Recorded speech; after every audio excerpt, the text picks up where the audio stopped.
देखिए BA third year Hindi साहित्य में हमारा चल रहा था द्विवेदी युगीन कवि मैथिली शरण गुप्त। मैथिली शरण गुप्त जिनकी जो कविता थी विद्रता, उस विद्रता में कुछ पद हम पढ़ चुके थे।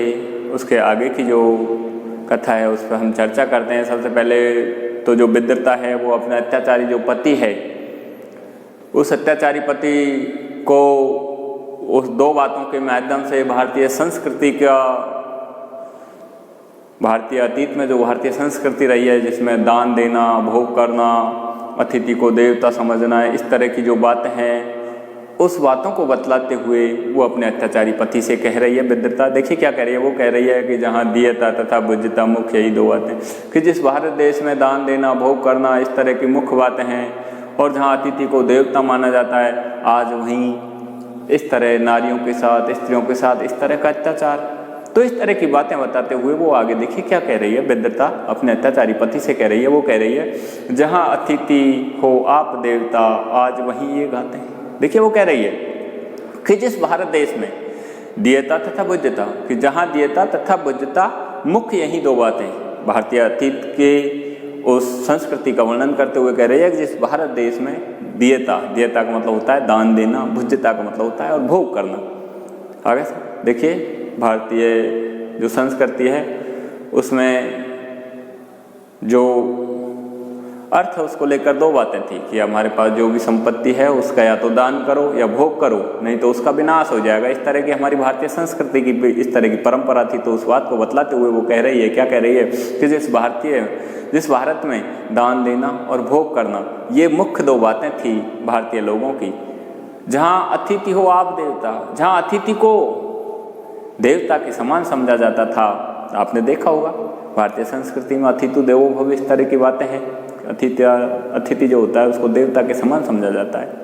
अब ऐसा आज वहीं ये घाते, आज उसी भारत देश में नारियों के साथ इस तरह की घातें, इस तरह का अत्याचार। फिर आगे देखिए और क्या कह रही है, जाएं वहाँ से, जाएं वहाँ से ये, जाएं वहाँ से वे ही जो अब भी बालक हैं, जाएं वहाँ से वे ही जो अब भी बालक हैं, किंतु हमारी परंपरा के प्रश्रय हैं पालक हैं। अब देखिए वो कह रही है कि इस तरह के उस भारत देश से जहाँ इस तरह की संस्कृति थी, इस तरह की सभ्यता थी, उस भारत देश में आज नारियों के साथ इस तरह का अत्याचार हो रहा है, तो ऐसे उस देश से जाएं वहाँ से वे ही जो अब भी बालक हैं, अर्थात जो आज भी बालक जैसे पवित्र मन के लोग हैं, जो ऋषि मुनि हैं उनको बालकों जैसा पवित्र मन के कहा गया है। तो उन्होंने कहा है कि ऐसे उस देश से आज वो लोग निकल जाएं जो बालकों जैसे पवित्र मन के हैं, किंतु हमारी परंपरा के प्रश्न है पालक है। किंतु ऐसे वो लोग चले गए तो हमारी जो भारतीय संस्कृति है, हमारी जो परंपरा रही है, उसके प्रश्रय, उसका विशेष रूप से सहारा लेने वाले, उसका पालन करने वाले यही तो लोग हैं। तो उन्होंने कहा है कि ऐसे वो लोग वहाँ से निकल जाएं, क्योंकि वही इस भारत देश की इस तरह की उन संस्कृति के प्रश्रय हैं, उसको सहारा देने वाले हैं, उसके पालक हैं, उसका पालन करने वाले हैं। अब यहाँ इस तरह के अत्याचारी लोग हुए तो उनकी संस्कृति का पालन कौन करेगा, इसलिए ऐसे लोग हैं वो उस देश से निकल जाएं। जाएं वहाँ से वे ही जो अब भी बालक हैं, बालक का मतलब है पवित्र मन वाले हैं, शुद्ध विचार वाले हैं, विकार रहित हैं, किंतु हमारी परंपरा के प्रश्रय हैं पालक हैं। धर्म तुम्हारे घर आया था, अपने कर फैलाए, पर भूखे ने भ्रम गंवाया, फिर भी धक्के खाए। अब देखिए वो अपने विद्रता अपने अत्याचारी पति को कह रही है। वो कह रही है जब मैं दान करने गई थी और उस दान को भी आपने इस तरह संशय की दृष्टि से देखा, क्या मैं दान की अधिकारी नहीं थी, मैं दासी थी क्या? तो उस बात को बताते हुए वो कह रही है, क्या कह रही है, धर्म तुम्हारे घर आया था, कि धर्म खुद इस तरह भिखारी के रूप में या दान लेने के रूप में इस तरह तुम्हारे घर आया था। धर्म तुम्हारे घर आया था, अपने कर फैलाए, अपने दोनों हाथ फैला करके वो तुम्हारे घर आया था, तुमको अवसर देने के लिए आया था, तुम दान करके इस तरह धर्म कमाओ, इसलिए धर्म है वो खुद तुम्हारे घर आया था अपने दोनों हाथ फैला करके, पर भूखे ने भ्रम गंवाया। पर उसको क्या पता था कि तुम इस तरह उस धर्म को लेकर के, उस तरह उस दान को लेकर के तुम मुझे शंका की दृष्टि से देखोगे और इस तरह अत्याचार करोगे। तो पर भूखे ने भ्रम गंवाया, फिर भी धक्के खाए। वो इस तरह हाथ फैला करके आपके घर आया, आपको अवसर देने के लिए आया था, लेकिन उसकी जिस तरह का उसका सोच थी जिस तरह की उसकी धारणा थी वो व्यर्थ हो गई। इसलिए पर भूखे ने भ्रम गंवाया। इसलिए उसने जो भ्रम था उसका कि ये लोग दान करके और पुण्य कमाएंगे, वो भ्रम उसने गंवा दिया। पर भूखे ने भ्रम गंवाया, फिर भी धक्के खाए और आपके आकर के उसको वापस लौटना पड़ा, उसको धक्के खाने पड़े। अब तुम किसको साध रहे हो, अब तुम किसको साध रहे हो, चला गया है वह तो। अब वो अपने अत्याचारी पति से कह रही है अब तुम अगर उसको वापस, अगर तुम उस धर्म की साधना करना चाहो तो वो वापस नहीं आएगा। अब तुम किसको साध रहे हो, गया है, चला गया है वह तो। वो तो तुम्हारे पास से चले गया, वो तो एक अवसर था जो आपने खो दिया। आगे से अब तुम किसको साध रहे हो, चला गया है वह तो। पाप कर रही थी क्या कोई, कहो सुनूं मैं यह तो। क्वेश्चन मार्क लगा हुआ है, प्रश्न कर रही है वो अपने अत्याचारी पति से। वो कह रही है पाप कर रही थी क्या कोई, कि मैं कोई इस तरह का पाप कर रही थी। मैं उसको जब मुट्ठी भर दाना देने को गई, मुट्ठी भर अनाज देने को गई, तो मैं क्या कोई पाप कर रही थी। मैं भी तो धर्म का मगर पुण्य कमाने के लिए ही तो गई थी। तो पाप कर रही थी क्या कोई, कहो सुनूं मैं तो। मैं तुमसे, कहो तो मुझे, क्या मैं पाप कर रही थी, अर्थात मैं पाप नहीं कर रही थी, मैं भी धर्म ही कमा रही थी, मैं भी पुण्य कर रही थी। कहो सुनूं मैं ये तो, मैं ये तुमसे सुनना चाहती हूँ, तुम बताओ तो सही मैं क्या कर रही थी। अर्थात मैं पाप थोड़ी कर रही थी, मैं भी तो पुण्य कमा रही थी। इस तरह की बात उसको कह रही है अपने पति को, तुम कहो मेरे से, कहो सुनूं मैं ये तो। अधिकारों के दुरुपयोग का कौन कहाँ अधिकारी। आगे क्वेश्चन मार्क लगा हुआ है। अपने उस अत्याचारी पति को विद्रता फिर कह रही है, क्या कह रही है, अधिकारों के दुरुपयोग का। इस तरह हमारे जो दाम्पत्य के जो अधिकार थे, पति पत्नी के जो अधिकार थे, उन अधिकारों के दुरुपयोग का, उनका सबसे पहले दुरुपयोग किसने किया, अर्थात पत्नी के जो अधिकार है उनका सबसे पहले दुरुपयोग आपने ही किया, आप जैसे पतियों ने ही किया। तो उसको कह रही है, क्या कह रही है, अधिकारों के दुरुपयोग का कहाँ कौन अधिकारी। अब आप बताओ, अधिकारों का सबसे पहले, पत्नी के जो अधिकार होते हैं उनका सबसे पहले दुरुपयोग करने का अधिकारी कौन है, अर्थात आप ही हो। अत्याचारी पति जो है वही इस तरह नारी के, उन पत्नी के जो अधिकार होते हैं उनका सबसे पहले दुरुपयोग का अधिकारी है। कुछ भी सत्य नहीं रखती क्या अर्धांगिनी तुम्हारी, क्वेश्चन मार्क लगा हुआ है। उससे फिर प्रश्न कर रही है, कुछ भी सत्य नहीं रखती, अर्थात इस तरह तुम्हारी अर्धांगिनी, आधे अधिकारों की प्राप्त करने वाली तुम्हारी जो अर्धांगिनी है, जो तुम्हारे आधे अधिकारों को प्राप्त करने वाली है, वो क्या कुछ भी सत्य नहीं रखती क्या, कुछ भी अधिकार अपने नहीं रखती क्या, अर्थात वो भी कुछ अधिकार रखती है। कुछ भी सत्य नहीं रखती क्या अर्धांगिनी तुम्हारी। उसे कह रहा है कि इस तरह तुम्हारी अर्धांगिनी जो है वो क्या कुछ भी इस तरह इस जीवन में जो दाम्पत्य के जो अधिकार है उसको कुछ भी अधिकार नहीं रखती क्या, अर्थात वो भी तो कुछ अधिकार रखती है। कुछ भी अधिकार नहीं, कुछ भी सत्य नहीं रखती क्या अर्धांगिनी तुम्हारी। मैं पुण्यार्थ जा रही थी, मैं पुण्यार्थ जा रही थी, तुम पाप देख बैठे हो।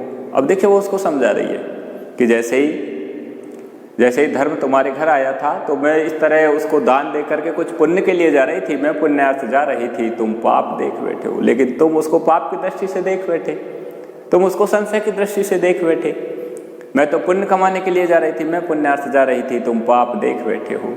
और आप अवसर के वर को साप लेख बैठे हो। देखिए और क्या कहा, और आप अवसर के वर को, और आपको जो अपने आप जो अवसर मिला था, किसका, वरदान प्राप्त करने का, आशीर्वाद प्राप्त करने का अच्छा जो आपको अवसर आया था, उसको आप पाप लेख बैठे हो, उसको आप अब पाप के रूप में इस तरह समझ बैठे हो, पाप लेख बैठे हो। देखिए वो कह रही है, वो कह रही है इस तरह धर्म खुद अपने घर आकर के और आपको इस तरह पुण्य कमाने का अवसर देने आया था, लेकिन आप इस तरह के उस पुण्य के उसको आप खुद इस तरह से पाप के रूप में समझ बैठे हो, पाप लेख बैठे हो, साप लेख बैठे हो। अर्थात जो वरदान प्राप्त करने का जो समय आया था उसको आपने इस तरह श्राप के रूप में प्राप्त कर लिया। जिसमें पशुवध करते करते सूखा हृदय तुम्हारा, बेमख मिठे और हे ईश्वर इन्हीं बालकों द्वारा।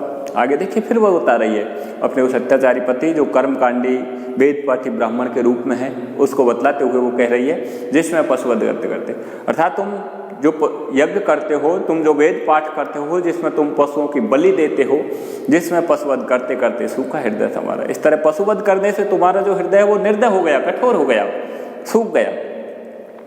जिसमें पशुवध करते करते सूखा हृदय तुम्हारा, बेमख मिठे और हे, बेमख मिठे, बेमख मिटे और हे ईश्वर इन्हीं बालकों द्वारा। तुम्हारे इस तरह के मख का मतलब होता है यज्ञ, उनको किसने मिटाया, बेमख मिटे हे ईश्वर इन्हीं बालकों द्वारा, हे ईश्वर इन्हीं बालकों द्वारा, इन्हीं पवित्र आत्मा वाले जो ऋषि मुनि हैं, इन्हीं ने इस तरह के उन यज्ञों को मिटाया था जिसमें तुम जैसे लोगों ने, वेद पाठी अकर्मकांडी पंडितों ने, जिसमें पशु बलि करा करा करके निर्दय हो गए थे, दयाहीन हो गए थे, ऐसे उन यज्ञों को इस तरह के जो ऋषि मुनि है, इस तरह के जो बालक जैसे पवित्र मन वाले लोग हैं, उन्होंने इस तरह के उन यज्ञों को बंद किया था जिसमें पशु बलि या जिसमें पशु की भेंट दी जाती है। इस तरह के उन यज्ञों को इन्हीं ऋषि मुनियों ने मिटाया था। तो वहाँ पाप नहीं हो रहा था क्या?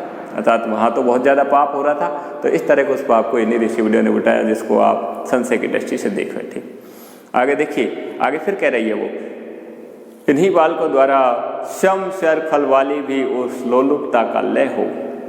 श्रम शर फल वाली भी उस लोलुपता का लय हो। आगे वो अपने अत्याचारी पति को भगवान का विरोध करते हुए वो कह रहे हैं श्रम शर फल देने वाली, अर्थात जो श्रम शर फल देने का मतलब है बिना कुछ कर्म किए ही अपने आप इस तरह की मनोकामनाओं को पूर्ण करने वाली इस तरह की जो लालच है, इस तरह की जो लोलुपता है, उसका इस समाज में लय होना चाहिए, खत्म होनी चाहिए। स्वयं सर फल देने वाली भी उस लोलुपता का लय हो। कर्म हमारा क्षमता में हो, धर्म सुषमता में हो।